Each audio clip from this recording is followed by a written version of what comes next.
Google this week, Google announced Pixel Buds, wireless headphones that can translate 40 languages on the fly. It's impressive, but most translators don't worry for their jobs anytime soon. Others are more pessimistic. One said it will destroy my profession. In Douglas Adams' Hitchhiker's Guide to the Galaxy series, a babelfish is a small yellow fish that will automatically translate any language in the universe for you if you shove it in your ear.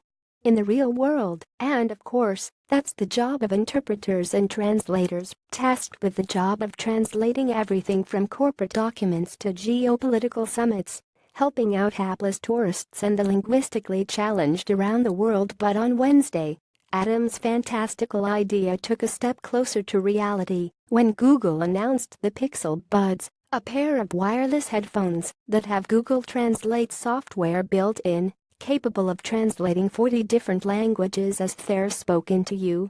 So should professional translators and interpreters start freaking out about artificial intelligence AI stealing their jobs? Business Insider asked a handful of people working in the field for their thoughts. The verdict: while the tech is exciting and has obvious consumer applications, they're not worried.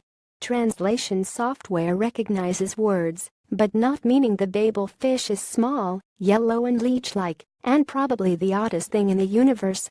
Buena Vista Pictures take the following sentence: the hand made fun of the worm for not knowing what mud was, let alone a moon pool. The toolpusher and the roughneck joined the fun, asking the worm if he knew the difference between kick and kill. It sounds like gibberish, but it does make sense if you're familiar with jargon used in the oil and gas industry. A professional translator or interpreter with knowledge of the subject will be able to parse it and convert it into another language while retaining its meaning, while translation software would likely render it nonsensical. Any legit professional will tell you that, no matter how much the technology evolves, there's simply no way for it to replace a translator or an interpreter due to several issues, the major ones being sentiency and abstraction, said João Correa, a professional Portuguese translator. Sure, the machine will have no trouble in conducting a generic simple conversation like hello, how are you, good morning, or even in going out to buy some groceries, but it'd like to see what happens when an Anglophile uses it to communicate with a Japanese about oil rig implementation. It's an attitude that others echoed.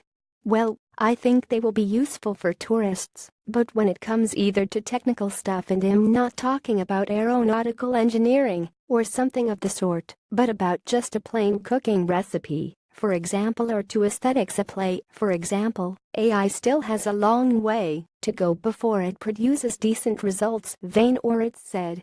I don't think machines will ever be able to analyze the nonverbal aspect of communication deeply enough to detect the real meaning of what is being said.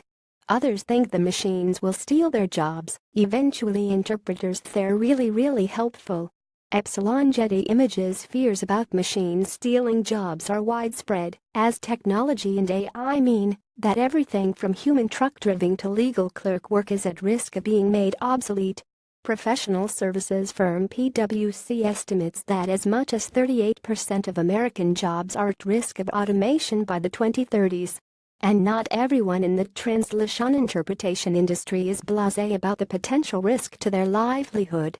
Ludmila Baker, a court interpreter, said she welcomes new and amazing technology like this, even at the price of it destroying my profession. I'll have to find something else to do, just like millions of others have done through history. In technical fields like court reporting, she predicted the tech would reach a usable state long before it actually gets adopted, but it will, eventually. I think the technology will be available way before the courts will be willing to use it. There are due process and constitutional rights that must be protected, and the laws will have to change before machines can do our jobs.